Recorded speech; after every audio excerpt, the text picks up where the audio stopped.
21. Preuve liée à l'interdiction de s'allier aux mécréants. Par l'imam Sulayman ibn Abdallah ibn Muhammad ibn Abd al-Wahhab.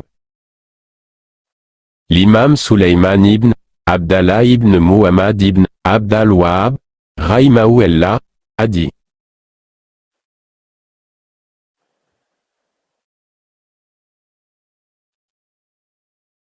Sache, qu'Allah te fasse miséricorde, que lorsque l'homme fait semblant d'être d'accord avec la religion des idolâtres par peur d'eux, par flatterie ou par courtoisie afin de se préserver de leur mal, alors c'est un mécréant comme eux, même si en réalité il déteste leur religion et les déteste, et qu'il aime l'islam et les musulmans. Tel est son statut si c'est la seule chose qui survient de sa part, alors que dire de celui qui vit dans un pays puissant, et fait appel à eux, entre dans leur obéissance, leur montre de l'accord sur leur religion fausse, les aide en les secourant et en les finançant, fait alliance avec eux et rompt son alliance avec les musulmans, et devient un soldat des mausoléens, de l'idolâtrie et de ses partisans, après avoir été un soldat de la pureté du culte, du monothéisme et de ses adeptes. Certes, le musulman ne doute pas qu'une telle personne soit un mécréant parmi les pires des ennemis d'Allah et de son messager sallallahu alayhi wa sallam, et il n'y a aucune exception à cela si ce n'est celui qui est contraint, c'est-à-dire celui qui est dominé par les idolâtres qui lui disent « Abjure de ta foi et fais ceci, sinon nous te tuerons », ou qu'il le torture jusqu'à ce qu'il soit d'accord. Dans ce cas, il lui est alors permis de montrer de l'accord par sa langue, mais en restant convaincu de la foi dans son cœur. 2. Un mausolée est un monument ou un temple construit sur une tombe, comme on en trouve beaucoup dans le Maghreb et ailleurs. Les idolâtres s'y rendent pour offrir des sacrifices aux morts, ou pour l'invoquer ou lui demander des prières ou autres cultes. 2. La contrainte signifie forcer quelqu'un à faire ce qu'il ne veut pas. Fath al-Bari, 12-311e. La contrainte n'est prise en considération que sous 4 conditions. 1. Que le contraignant soit capable d'exécuter sa menace, et que la victime soit incapable de se défendre, même en fuyant. 2. Il faut que la victime soit au moins pratiquement sûre que le contraignant va exécuter sa menace s'il refuse. 3. Que la menace soit imminente. S'il dit « Si tu ne fais pas ce que je te demande, je te frapperai demain », ce n'est pas une contrainte, excepté si l'ultimatum est d'une durée très courte ou qu'on est sûr que la personne tiendra sa promesse. 4. Que la victime ne laisse rien paraître qui montrerait qu'il le fait volontairement. Voir Fath al-Bari, 12-311e. Quant à la menace qui est considérée comme une contrainte, Ibn Hajar a dit « Il y a divergence quant à ce qui fait objet de menace, et tous les savants sont d'accord en ce qui concerne la mort, l'amputation des membres, les coups sévères, et l'emprisonnement de longue durée, mais ils divergèrent pour ce qui est des coups légers. Et de la petite peine de prison, comme 1 ou 2 jours. » Fin de citation. Et il dit également, il y a divergence quant à la limite de la contrainte, Abdi ibn Hamid d'une chaîne de transmetteurs authentiques d'après Oumar Khalal Lagré qui dit « Une personne n'est pas responsable de lui lorsqu'il est emprisonné, enchaîné ou ligoté. » Point. Voir Fath al-Bari 12-312-314e. La contrainte est donc de 2 types. La contrainte complète, c'est la menace de mort, de torture, d'amputation etc. La contrainte faible, c'est la prison, l'enchaînement, les coups etc. Et la majorité des savants considèrent que la contrainte permettant de commettre de la mécréance est la contrainte complète, c'est l'avis des Hanafites, Malikites et Hanbalites. Quant à l'imam Shafi'i, il était d'avis que la prison est une contrainte permettant de faire semblant d'apostasier. L'avis des Hanafites se trouve dans Bada'i, Hassani, 9-4493e, celui des Malikites est dans Shahr al-Saghir, 2-548e, 549, celui des Hanbalites dans Al-Muni Ma'a Shahr al-Kabir, 10-107e-109, et l'avis de l'imam Shafi'i dans Majmou. Tous les savants sont d'accord pour dire que celui qui tient des propos de mécréance en plaisantant, devient mécréant pour cela. Alors que dire de ceux qui montrent de la mécréance par peur, ou par convoitise mondaine? Et je vais énoncer quelques preuves sur cela avec l'aide d'Allah et son soutien. Première preuve. 021 021 041 18 6e-7, mais tous sont d'accord pour dire que celui qui est contraint d'apostasier, mais préfère mourir que d'apostasier a plus de mérite, et l'imam Courtoubi rapporte l'unanimité sur ce point dans son tafsir 1088e. Allah a dit, ni les juifs, ni les chrétiens ne seront jamais satisfaits de toi, jusqu'à ce que tu suives leur religion. Sourate 2 verset 120. Allah nous informe que les juifs et les chrétiens, et également les idolâtres ne seront pas satisfaits du prophète sallallahu alayhi wa sallam tant qu'il ne suivra pas leur religion, et qu'il ne témoignera pas qu'ils sont sur une vérité. Ensuite Allah dit, certes, c'est la direction d'Allah qui est la vraie direction. Mais si tu suis leur passion après ce que tu as reçu de science, tu n'auras contre Allah ni protecteur ni secoureur.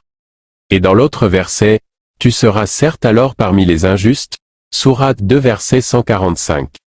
Alors lorsqu'on sait que si le prophète sallallahu alayhi wa sallam avait fait semblant d'être d'accord avec leur religion, sans y croire dans son cœur, mais qu'il l'aurait fait uniquement par peur de leur mal et par flatterie, il aurait été parmi les injustes, que dire alors de ceux qui font mine de faire passer les adorateurs de tombeaux et de mausolées comme étant dans le vrai la voie droite?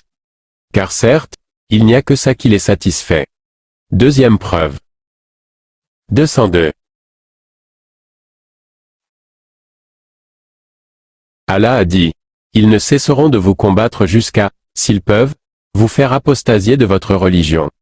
Et ceux parmi vous qui apostasieront de leur religion et mourront incroyants, vaines seront pour eux leurs actions dans la vie de ce basse monde et la vie future. Voilà les gens du feu, ils y demeureront éternellement. Sourate 2 verset 217. Allah nous informe que les mécréants ne cessent de combattre les musulmans afin de les faire apostasier de leur religion s'il y arrive, et qu'il n'a pas autorisé qu'ils de faire semblant d'être d'accord avec eux par peur pour leur personne, pour l'argent, ou pour la famille. Au contraire, il nous annonce que celui qui, après qu'il l'ait combattu, fait mine d'être d'accord avec leur religion afin de dissiper leur mal, serait alors un apostat pour cela, et que s'il mourait sur son apostasie après que les idolâtres l'aient combattu, il serait éternel en enfer. Alors que dire de celui qui montre de l'accord sur leur religion sans même avoir été combattu? Car si celui qui fait semblant d'être d'accord avec eux à cause qu'ils l'ont combattu n'est pas excusé, tu sais alors que ceux qui s'empressent à leur montrer de l'accord sans peur ni combat, sont encore plus certainement non excusés, et qu'ils sont des mécréants apostats. Troisième preuve. 22.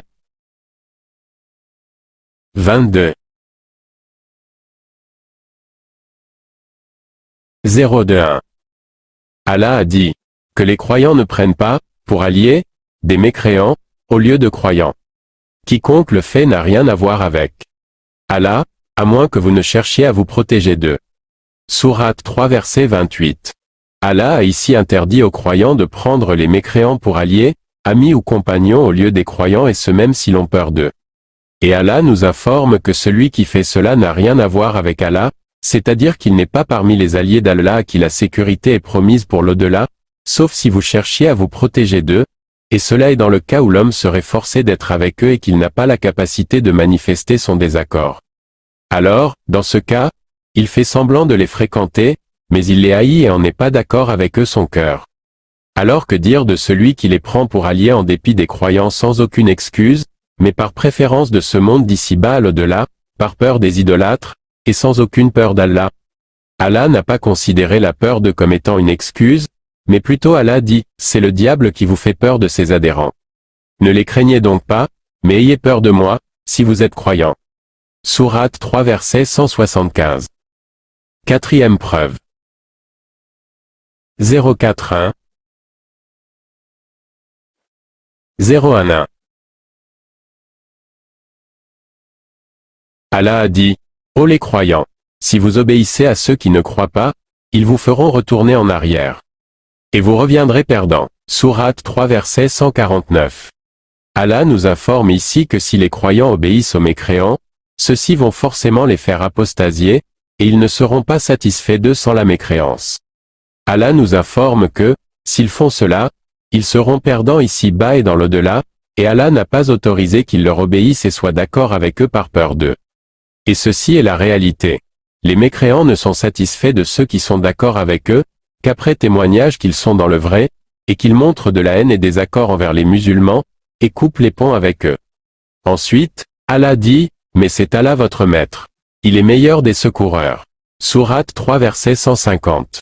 Donc Allah nous informe qu'il est le maître des croyants et leur sauveur, et qu'il est le meilleur des sauveurs. Donc, lorsqu'on prend Allah pour maître et qu'on lui obéit, cela nous suffit et nous n'avons pas besoin d'obéir aux mécréants. Quel désespoir pour ces gens qui connaissent le monothéisme, sont nés dedans et ont cru en lui durant un temps. Comment ont-ils pu quitter l'alliance du Seigneur des mondes, le meilleur des sauveurs, pour s'allier aux mausolées et leurs serviteurs, être satisfaits d'eux, échanger cela avec l'alliance de celui qui possède en sa main la royauté de toutes choses? Quel mauvais échange pour les injustes. Point. Cinquième preuve. 062.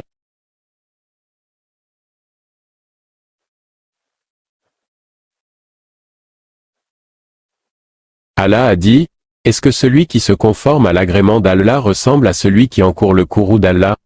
Son refuge sera l'enfer. Et quelle mauvaise destination. Sourate 3 verset 162. Allah nous informe ici que celui qui se conforme à satisfaire Allah n'est pas semblable à celui qui encourt sa colère, et que le refuge de ce dernier sera l'enfer au jour du jugement. Il ne fait aucun doute que l'adoration du très miséricordieux uniquement, et le secours de cette adoration, ainsi qu'en être partisan, tout ceci satisfait Allah. Quant à l'adoration des mausolées et des morts, secourir cette adoration en être partisan, aucun doute que cela provoque la colère d'Allah. Ne sont donc pas égaux auprès d'Allah, celui qui secourt son unicité et son adoration pure et qui est avec les croyants, et celui qui défend l'idolâtrie, l'invocation des morts et qui est avec les idolâtres. Et s'ils disent, nous avions peur d'eux, nous leur répondons, vous mentez. Et aussi qu'Allah n'a pas considéré la peur comme une excuse pour se conformer à ce qui le courrouce, et de s'écarter de ce qui le satisfait. Certes, si beaucoup de gens du faux délaissent la vérité, c'est de peur que ne cesse leur jouissance mondaine, car si ce n'était pour cela ils reconnaissent la vérité et y croient, et malgré cela ils ne sont pas musulmans. Sixième preuve. 12.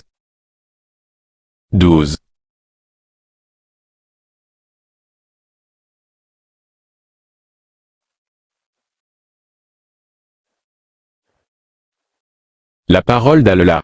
Ceux qui ont fait du tort à eux-mêmes, les anges enlèveront leurs âmes en disant, où en étiez-vous?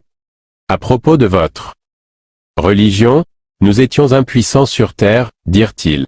Alors les anges diront, la terre d'Allah n'était-elle pas assez vaste pour vous permettre d'émigrer? Voilà bien ceux dont le refuge est l'enfer. Et quelle mauvaise destination. Sourate 4 verset 97. Cela veut dire, dans quel camp étiez-vous? Dans le camp des musulmans? Ou le camp des idolâtres? Ils prétextèrent alors leur impuissance pour ne pas avoir été dans le camp des musulmans, mais malgré cela les anges n'acceptèrent pas leur excuse, mais ils leur dirent, la terre d'Allah n'était-elle pas assez vaste pour vous permettre d'émigrer? Voilà bien ce dont le refuge est l'enfer. Et quelle mauvaise destination. Une personne raisonnable ne douterait pas que les pays qui se sont déviés des musulmans et se sont mis avec les idolâtres, dans leur camp et leur groupe, sont pires que ceux qui abandonnèrent l'exil par amour pour la patrie, la famille ou l'argent. Ceci alors que ce verset fut révélé sur des gens de la Mecque, qui s'étaient convertis à l'islam mais évitèrent l'exil. Alors, lorsque les idolâtres sortirent pour la bataille de Badr, ils les forcèrent à combattre avec eux, ils combattirent alors par peur. Les musulmans les tuèrent le jour de Badr, et lorsqu'ils apprirent les avoir tués, ils s'effondrèrent en disant, nous avons tué nos frères. C'est alors qu'Allah révéla ce verset. Que dire après ça? De ces pays qui furent musulmans et qui dénouèrent de leur cou le nœud de l'islam pour montrer aux idolâtres qu'ils sont d'accord avec leur religion, et se mirent à leur obéir, les recueillir, les secoururent, trahirent les monothéistes, aimèrent une autre voie que la leur, les critiquèrent, montrèrent à leur égard de l'insulte et du mépris, de la moquerie, et prétendirent que leur fermeté sur le monothéisme est une stupidité, ainsi que la lutte pour ce monothéisme. Ils secoururent alors les idolâtres contre les monothéistes non pas sous la contrainte, mais volontairement. Sans y être forcés, mais par choix. Cela mérite encore plus la mécréance et le feu que ceux qui abandonnèrent exil par amour de leur patrie et par peur des mécréants, et combattirent dans leurs armées sous la contrainte et la peur. Alors, si quelqu'un disait, la contrainte dont furent victimes ceux qui combattirent à la bataille de Badr ne fut pas une excuse pour eux. Nous répondons, elle ne fut pas une excuse pour eux, car au début, ils n'étaient pas excusés de vivre avec les mécréants. Le fait qu'après ils furent contraints ne les excuse donc pas, car c'est eux-mêmes qui ont provoqué cela, lorsqu'auparavant ils avaient décidé de ne pas émigrer et de rester avec eux. Septième preuve. 041.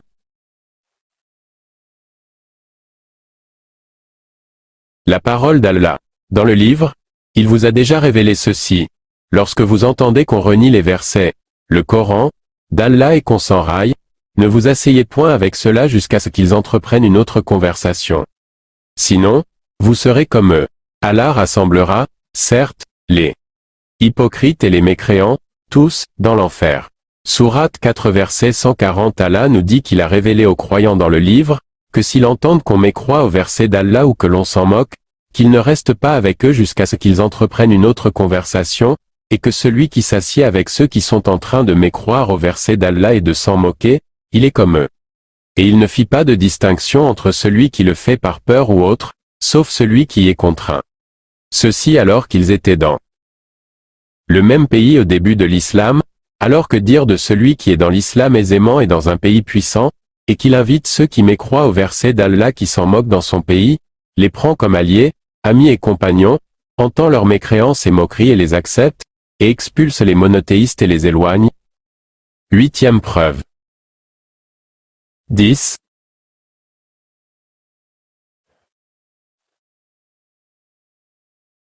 « 12. La parole d'Allah. Ô croyants, ne prenez pas pour alliés les juifs et les chrétiens, ils sont alliés les uns des autres. Et celui d'entre vous qui les prend pour alliés, devient un des leurs. Allah ne guide certes pas les gens injustes. Sourate 5 verset 51. Allah Subhana interdit aux croyants de prendre les juifs et les chrétiens pour alliés, et informa que celui qui parmi les croyants les prend pour alliés devient alors l'un des leurs. Il en est de même pour le statut de celui qui prend pour alliés les mécréants parmi les Masdéens et les adorateurs d'idoles, il est comme eux. Et si l'un d'eux venait à polémiquer sur l'adoration des mausolées et l'invocation des morts avec Allah, et de dire qu'il ne s'agit pas là d'idolâtrie et que ses adeptes ne sont pas des idolâtres, alors son cas sera clair 3, et son entêtement et sa mécréance seront alors flagrants. Et Allah ne fit pas de distinction entre celui qui a peur et un autre, mais au contraire il informa que ceux qui ont le cœur malade 4 font cela par peur des conséquences. C'est la même chose pour ces apostats, ils craignent les conséquences, ce qui fit disparaître la foi qu'il y avait dans leur cœur, en la promesse véridique d'Allah de secourir les adeptes du monothéiste. Ils ont accouru alors au secours des idolâtres, de peur de subir de mauvaises conséquences. Allah Ta'ala dit. Mais peut-être qu'Allah fera venir la victoire ou un ordre émanant de lui. Alors ceux-là regretteront leurs pensées secrètes. Sourate 5 verset 52. 9e preuve. 3 Car le culte des tombes et des morts est une idolâtrie flagrante prouvée par le Coran et la Sunna. Pour plus de détails, revenez à l'ouvrage dans notre site, le dévoilement des ambiguïtés dans le Tawhid, car Far Shubuha fi accent circonflexe at Tawhid, accolade ouvrante, par l'imam Muhammad ibn Abd al-Wahhab. 4 La maladie ici est le doute, l'hypocrisie et l'incertitude. Voir Tafsir ibn Kathir. 21. La parole d'Allah. Tu vois beaucoup d'entre eux s'allier aux mécréants. Comme est mauvais, certes, ce que leurs âmes ont préparé, pour eux-mêmes, de sorte qu'ils ont encouru le courroux d'Allah, et c'est dans le supplice qu'ils s'éterniseront. Sourate 5 verset 80. Allah Ta'ala annonce ici que l'alliance aux mécréants implique sa colère et l'éternité dans le châtiment, pour ce seul fait, et même si l'homme le fait par peur, excepté celui qui est contraint avec sa condition. 5 Alors que dire de celui qui joint à cela la mécréance claire et évidente qu'est de manifester de l'opposition aux monothéistes et ceux qui y adhèrent, et de s'entraider avec les mécréants pour faire cesser l'invocation exclusive d'Allah, et établir l'invocation d'autres que lui. 10e preuve. 20. 5 Pour les conditions de la contrainte, voir la notation numéro 2. La parole d'Allah. S'il croyait en Allah, au prophète et à ce qui lui a été descendu, il ne prendrait pas ces mécréants pour alliés. Mais beaucoup d'entre eux sont pervers. Sourate 5 verset 81. Allah Ta'ala annonça ici que l'alliance aux mécréants invalide la foi en Allah et en son prophète, et en ce qui lui fut révélé. Puis il informa que la cause de cette alliance est que beaucoup d'entre eux furent des pervers, et il ne fit aucune distinction entre celui qui le fit par peur des conséquences et entre celui qui n'eut pas peur. Et c'est ainsi que nous constatons le cas de beaucoup de ces apostats. Avant leur apostasie, ils étaient pervers. Cette perversité les a poussés à s'allier aux mécréants, et à abjurer l'islam, qu'Allah nous en protège. 11e preuve. 020.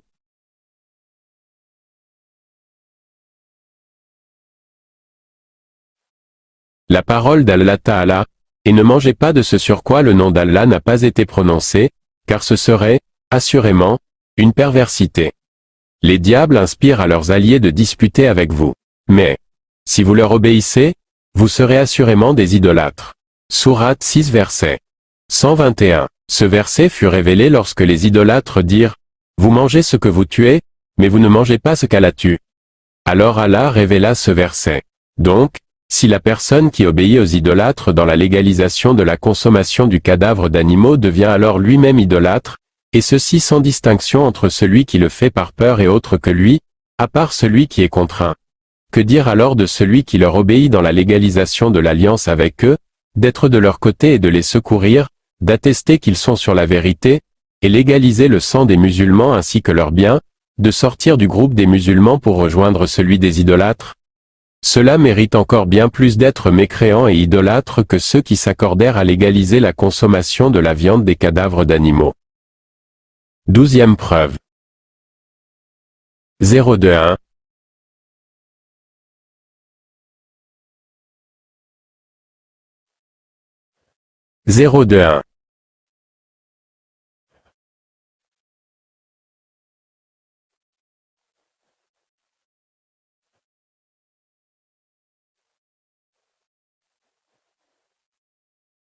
La parole d'Allah Ta'ala, et raconte leur l'histoire de celui à qui nous avions donné nos signes et qui s'en écarta. Le diable, donc, l'entraîna dans sa suite et il devint ainsi du nombre des égarés. Sourate 7 verset 175. Ce verset fut révélé sur un érudit adorateur à l'époque des fils d'Israël, on dit qu'il s'appelait Balaam, il connaissait le plus grand des noms. 6 Ibn Abeyi accent circonflexe Tala rapporte d'Ibn Abba, qu'Allah l'agrée. Lorsque Moussa, alayhi salam descendit avec les géants 7, les fils de son oncle et son peuple vinrent à lui, à Balaam, en disant, « Vraiment, Moussa est un homme fort qui a avec lui une grande armée, et s'il venait à nous combattre, il nous anéantirait assurément, alors invoque Allah qu'il écarte Moussa et ceux qui sont avec lui. » Il répondit, « Si je demandais cela, je perdrais alors ce bas monde et l'au-delà. » Mais ils ne cessèrent jusqu'à ce qu'il invoqua, Allah le dépouilla de ce qu'il avait, d'où sa parole, le diable, donc, l'entraîna dans sa suite et il devint ainsi du nombre des égarés. Ibn Zaïd commenta, sa tentation pencha pour son peuple, c'est-à-dire ceux qui se rebellèrent contre Moussa et son peuple.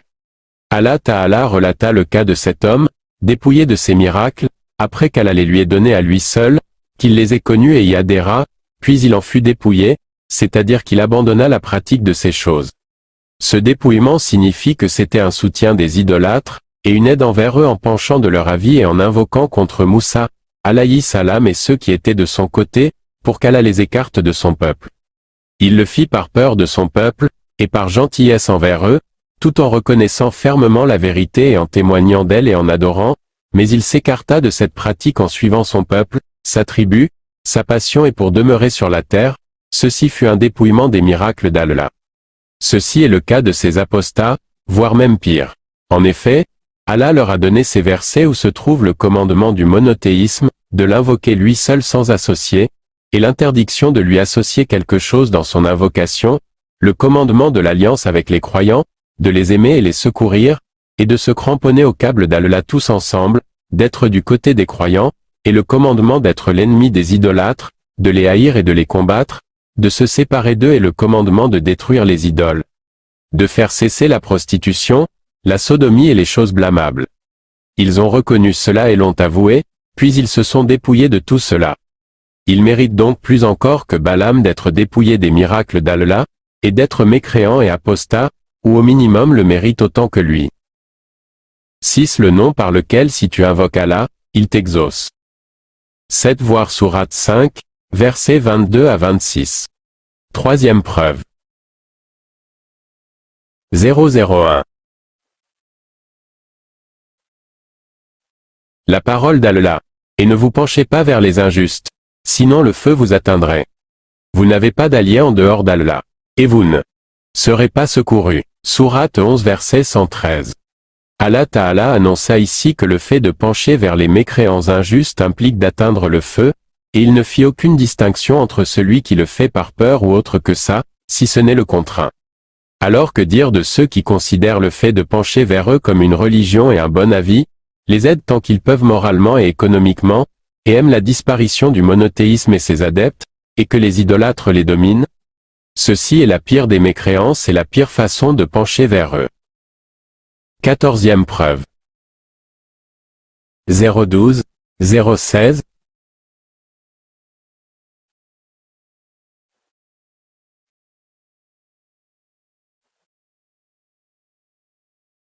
« 016.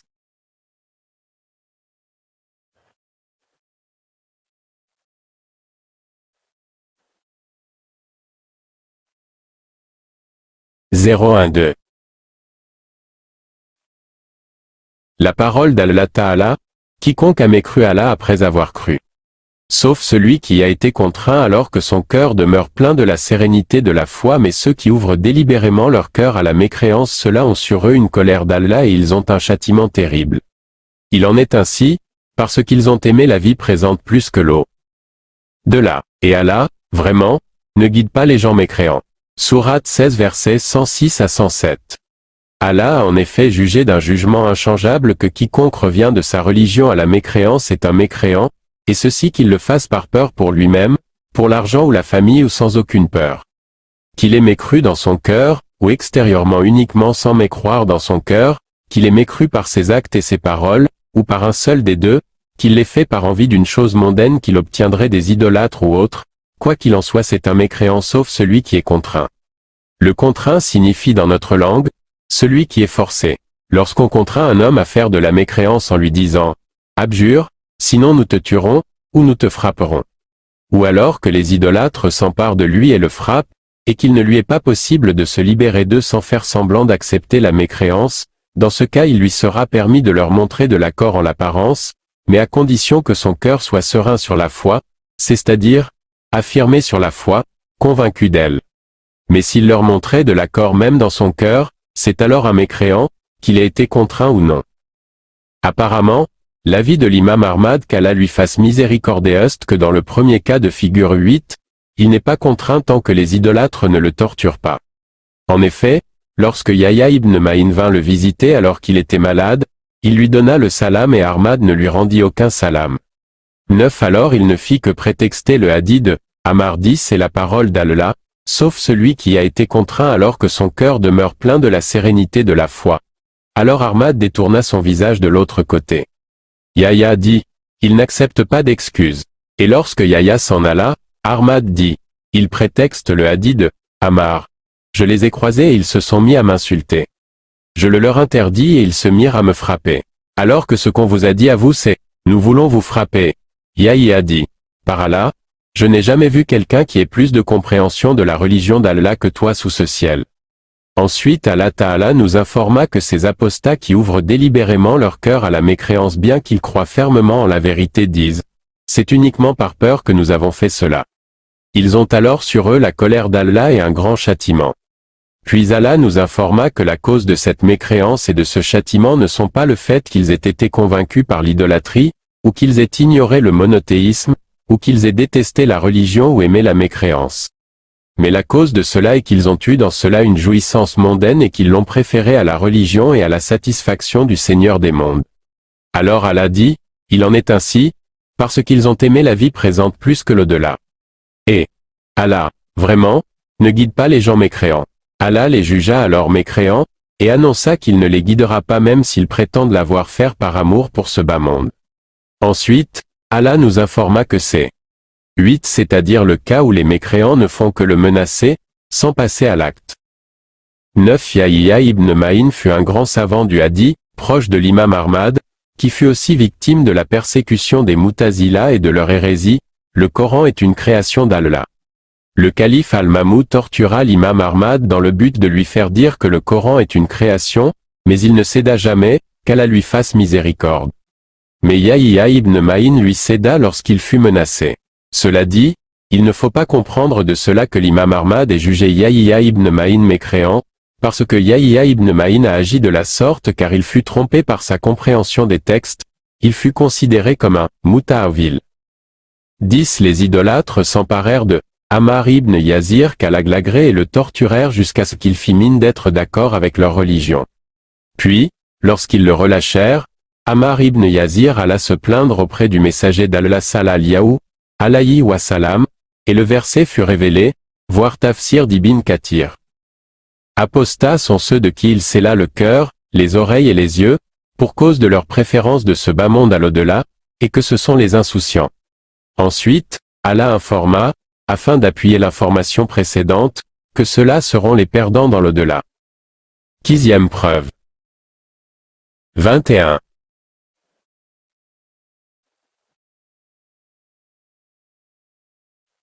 La parole d'Allah. Si jamais ils vous attrapent, ils vous lapideront ou vous feront retourner à leur religion, et vous ne réussirez alors plus. Jamais. Sourate 18 verset 20. Allah Ta'ala énonce ici l'histoire des gens de la caverne, lorsque ceux-ci parlaient des idolâtres en disant que s'ils venaient à les vaincre et à les dominer, ils seront alors entre deux choix. Soit ils seront lapidés, c'est-à-dire qu'ils tuaient de la plus atroce mort qu'est la lapidation, soit ils les feront revenir à leur religion, et vous ne réussirez alors plus jamais. C'est-à-dire, si vous devenez d'accord avec leur religion après qu'ils vous aient vaincu, vous ne réussirez alors plus jamais.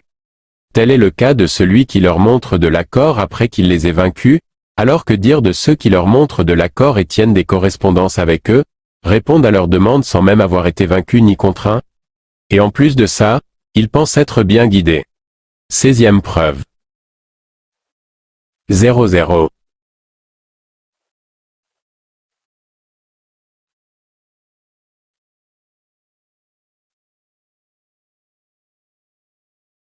Zéro zéro.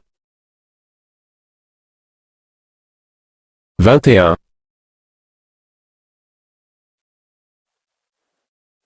24. La parole d'Allah, il en est parmi les gens qui adorent Allah marginalement. S'il leur arrive un bien, ils s'en tranquillisent, et s'il leur arrive une épreuve, ils détournent leur visage, perdant ainsi, le bien, de l'ici-bas et de l'au-delà. Telle est la perte évidente. Sourate 22 verset 11. Allah Ta'ala nous annonce qu'il en est parmi les gens qui adorent Allah marginalement. S'il leur arrive un bien, comme par exemple un secours, une force, une sécurité, une protection ou autre, ils s'en tranquillisent, c'est-à-dire, ils se sentent bien et dit, ceci est une bonne religion, nous n'y trouvons que de bonnes choses. Et s'il leur arrive une épreuve, comme de la peur, maladie ou pauvreté, ils détournent leur visage.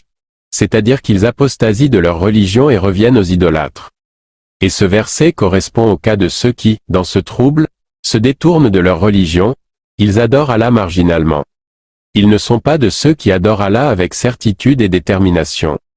Alors, lorsqu'ils sont atteints par ce malheur, ils se détournent de leur religion et se montrent d'accord envers les idolâtres, leur vouent obéissance, quittent le rang des musulmans pour rejoindre celui des idolâtres, ils seront alors avec eux dans l'au-delà comme ils le furent dans ce bas monde. Ils ont perdu leur vie mondaine et leur vie future, et ceci est la perte évidente. Et ceci se passe alors que beaucoup d'entre eux sont en sécurité. Il ne leur est pas venu d'ennemis. C'est plutôt qu'ils eurent mauvaise opinion d'Allah, ils crurent qu'il donnera la victoire au mensonge et ses adeptes sur la vérité et ses adeptes. Leur mauvaise opinion d'Allah causa leur perte, comme le dit Allah au sujet de celui qui a mauvaise opinion de lui. Et c'est cette pensée que vous avez eue de votre Seigneur, qui vous a ruiné, de sorte que vous êtes devenus du nombre des perdants. Sourate 41 verset 23. Ô toi, à qui Allah fit grâce de la fermeté sur l'islam. Prends bien garde d'avoir un soupçon de doute dans ton cœur, ou d'avoir bonne opinion de ces apostats, ou de croire que leur accord avec les idolâtres en leur montrant de l'obéissance est une bonne chose, par peur pour soi-même, les biens et la famille. Car ces ambiguïtés sont assurément celles qui firent tomber beaucoup de gens des temps anciens et modernes dans l'association à Allah, mais Allah ne les excusa pas pour cela. En dehors de cela, beaucoup d'entre eux connaissent la vérité, y croient fermement en leurs forces intérieures, mais ils prirent l'idolâtrie pour religion à cause des 8 raisons qu'Allah a énoncées dans son livre, et il ne les excusa pas pour une seule d'entre elles ni une partie d'entre elles, il dit. Dis, si vos pères, vos enfants, vos frères, vos épouses, vos clans, les biens que vous gagnez, le négoce dont vous craignez le déclin et les demeures qui vous sont agréables, vous sont plus chers qu'Allah, son messager et la lutte dans le sentier d'Allah, alors attendez qu'Allah fasse venir son ordre. Et Allah ne guide pas les gens pervers, sourate 9 verset 24. 17e preuve. 22-21.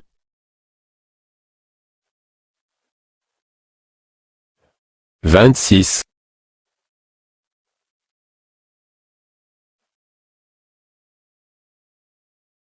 22. La parole d'Allah Ta'ala, ceux qui sont revenus sur leurs pas après que le droit chemin leur a été clairement exposé, le diable les a séduits et trompés. 26. C'est parce qu'ils ont dit à ceux qui ont de la répulsion pour la révélation d'Allah. Nous allons vous obéir dans certaines choses. Allah cependant connaît ce qu'ils cachent. 27. Qu'adviendra-t-il d'eux quand les anges les achèveront, frappant leur face et leur dos? 28. Cela parce qu'ils ont suivi ce qui courrouce Allah, et qu'ils ont de la répulsion pour ce qui attire son agrément. Il a donc rendu vaine leur œuvre. Sourate 47 versets 25 à 28. Allah Ta'ala rappelle que ces apostats qui retournèrent sur leurs pas le firent après que la guidée leur fut évidente, ils ont donc apostasié en connaissance de cause, mais leur connaissance de la vérité ne leur fut d'aucun intérêt lors de leur apostasie. Satan les a donc trompés par sa séduction, et leur a embelli ce qu'ils commettaient comme blasphème. Et ceci est le cas de ces apostats en ce temps de trouble, Satan les a trompés, et leur fit s'imaginer que la peur est une excuse pour apostasier, et que leur connaissance et leur amour de la vérité et l'attestation de la foi font que leurs actes ne leur nuisent aucunement. Ils oublièrent alors que beaucoup d'idolâtres reconnaissent la vérité, l'aiment et en témoignent, mais ils en délaissent le suivi et la pratique par amour pour les choses mondaines, par peur pour eux-mêmes ou pour leur argent, leur nourriture ou leur fonction. Puis Allah Ta'ala dit, c'est parce qu'ils ont dit à ceux qui ont de la répulsion pour la révélation d'Allah, nous allons vous obéir. Dans certaines choses, Allah nous informe alors que la cause de ce qui leur arriva comme apostasie, cette séduction de Satan et sa tromperie envers eux, et qu'ils dirent à ceux qui détestent ce qu'Allah a révélé. Nous allons vous obéir dans certaines choses. Alors, si lorsqu'une personne promet d'obéir dans certaines choses aux idolâtres qui détestent ce qu'Allah a révélé est un mécréant, même s'il ne tient pas sa promesse, que dire alors de ceux qui rejoignent les idolâtres qui détestent ce qu'Allah a révélé de n'adorer que lui sans associé? Et l'abandon de l'adoration de quiconque d'autre que lui comme les rivaux, les tawagis et les mortsais les font passer pour des gens bien guidés, et prétendent que ce sont les monothéismes qui sont en tort de les combattre, mais que la solution correcte est de faire la paix avec eux, et de se convertir à leur religion fausse. Cela mérite plus d'être des apostats que ceux qui firent la promesse aux idolâtres de leur obéir dans certaines choses seulement. Puis Allah nous informe de l'atrocité de leur situation une fois morts, puis il dit, cela parce, c'est-à-dire, l'atrocité de leur situation dans la mort est causée parce qu'ils ont suivi ce qui courrouce Allah, et qu'ils ont de la répulsion pour ce qui attire son agrément. Il a donc rendu vaines leurs œuvres. Un musulman n'a aucune hésitation, suivre les idolâtres, entrer dans leur rang, attester qu'ils sont sur la vérité, les aider dans l'anéantissement du monothéisme et de ses pratiquants, les soutenir dans leurs mausolées et tombeaux, la sodomie, et le suivi de ce qui courrouce Allah, et la répulsion de ce qui le satisfait, même s'ils prétendent faire cela à cause de la peur, eh bien Allah ne donne pas d'excuses aux apostats à cause de leur peur des idolâtres. Au contraire, il a interdit d'avoir peur d'eux.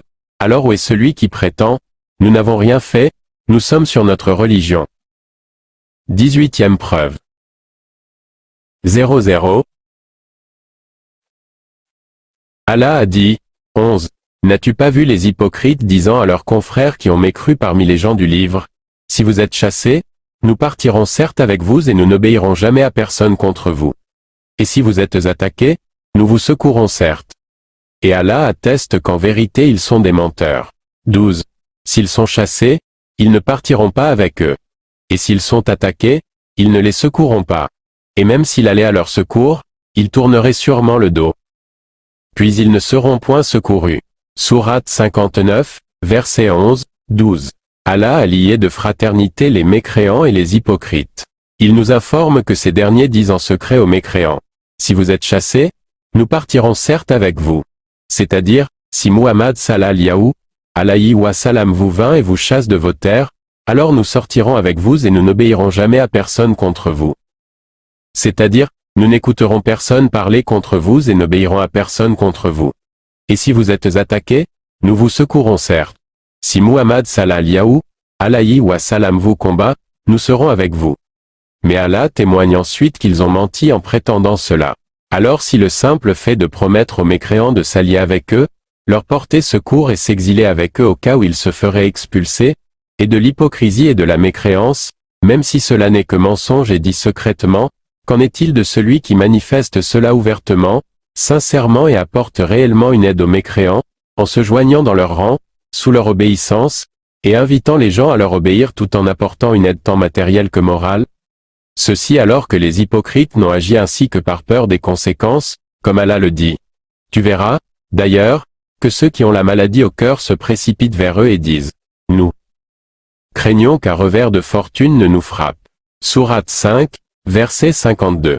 Telle est la situation de nombreux apostats face à ce trouble, ils ont la même excuse que ceux qu'Allah a décrits comme ayant une maladie au cœur, et il n'a pas accepté cette excuse. Allah a dit. Mais peut-être qu'Allah fera venir la victoire ou un ordre émanant de lui. Alors ceux-là regretteront leurs pensées secrètes. Et aussi, et les croyants diront, est-ce là ceux qui juraient par Allah de toute leur force qu'ils étaient avec vous? Mais leurs actions sont devenues vaines et ils sont devenus perdants. Sourate 5, verset 53.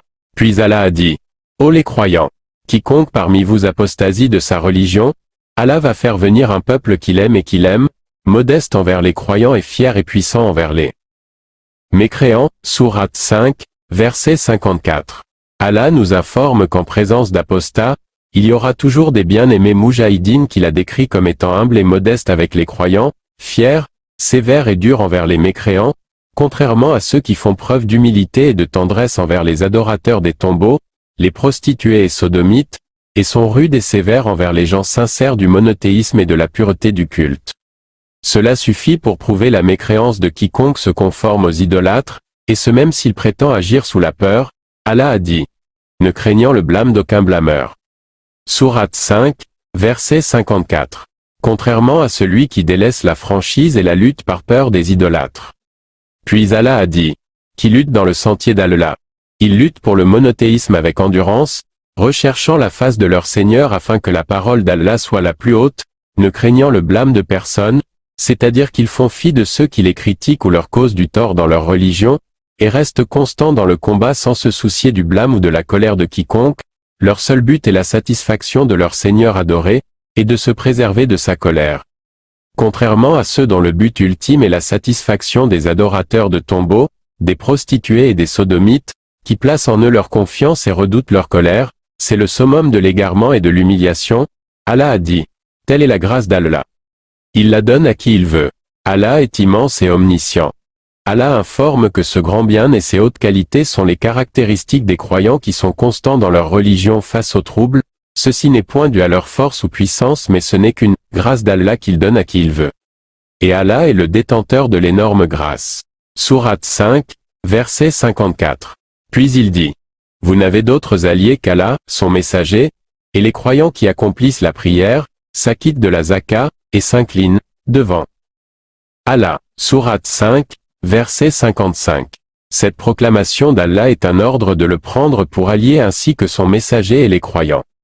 Et cela sous-entend l'interdiction de s'allier aux ennemis d'Allah, de son messager et des croyants. Et il n'est pas difficile de savoir qui d'entre ces groupes est le plus proche d'Allah et de son messager, de la pratique de la prière et le don de la zaka.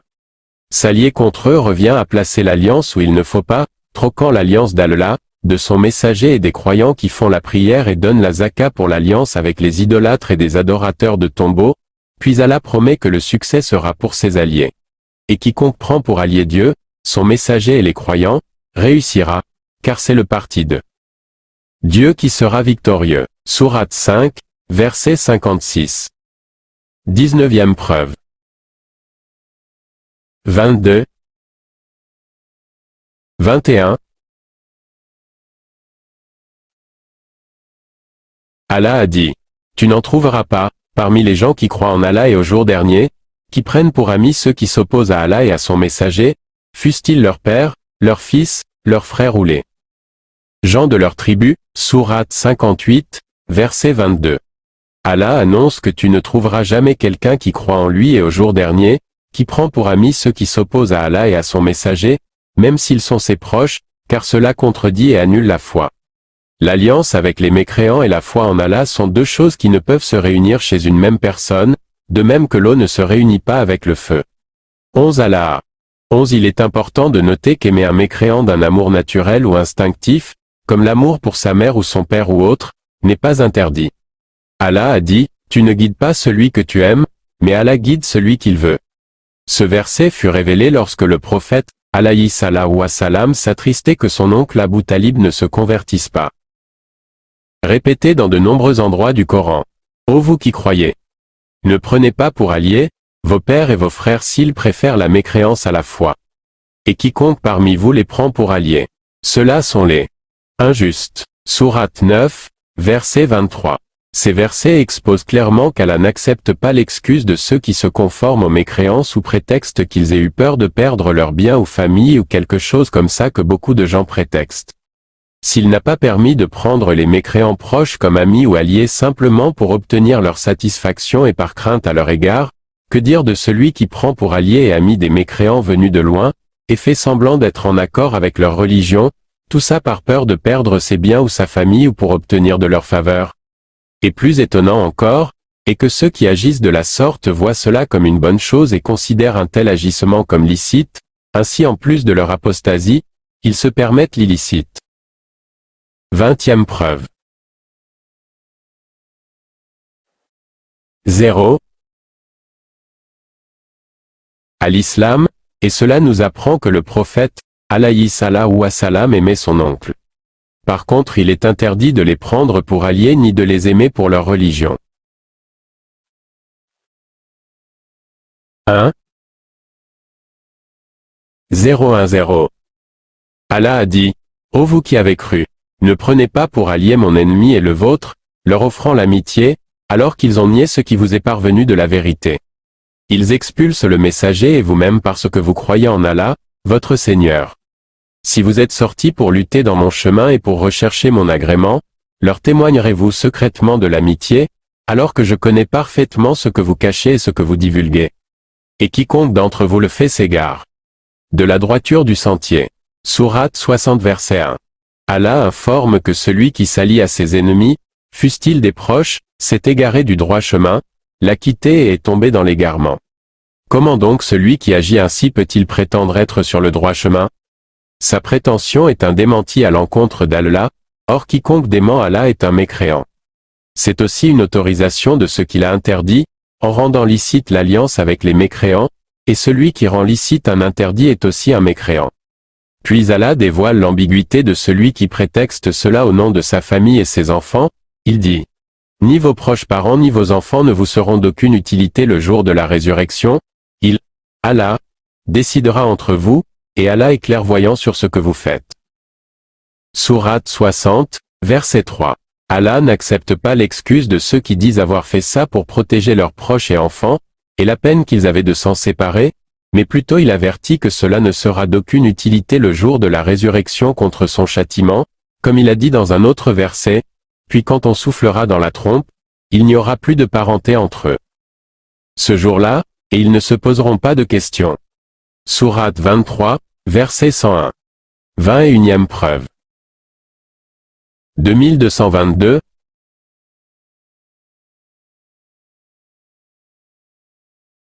01. 12-16. D'après Samura ibn Jundub, le prophète sallallahu alayhi wa sallam a dit, « Celui qui se réunit avec un idolâtre et vit avec lui, devient comme lui », rapporté par Abu Daoud et d'autres. Dans ce hadith il est mentionné celui qui se réunit avec les idolâtres, c'est-à-dire se rassemble avec, les côtoie et vit avec eux, alors il devient comme eux. Que dire alors de celui qui fait mine d'approuver leur religion, leur procure un refuge et les aide? S'ils disent, nous avons peur d'eux, nous leur disons, vous êtes des menteurs, et votre peur n'est pas une excuse, comme a dit Allah. Parmi les gens il en est qui disent, nous croyons en Allah, puis, si on les fait souffrir pour la cause d'Allah, ils considèrent l'épreuve de la part des hommes comme un châtiment d'Allah. Sourate 29, verset 11. Allah ne pardonne pas à celui qui délaisse sa religion par la peur ou face à la nuisance des opposants, que dire alors de ceux qui n'ont rien subi de cela, mais agissent ainsi par amour pour le faux et par crainte des conséquences? Les preuves de leur mécréance sont nombreuses, mais ce que j'ai ramené est suffit à celui qu'Allah veut guider. Quant à celui qu'il veut égarer ou éprouver, il en sera comme il a dit. 96.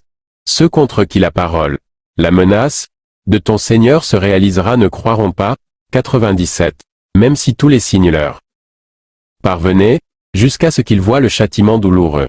Sourate 10, versets 96 à 97.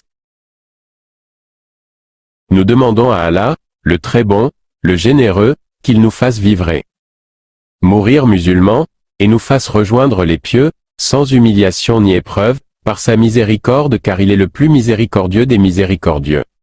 Que la paix et le salut soient sur Muhammad, sa famille et ses compagnons.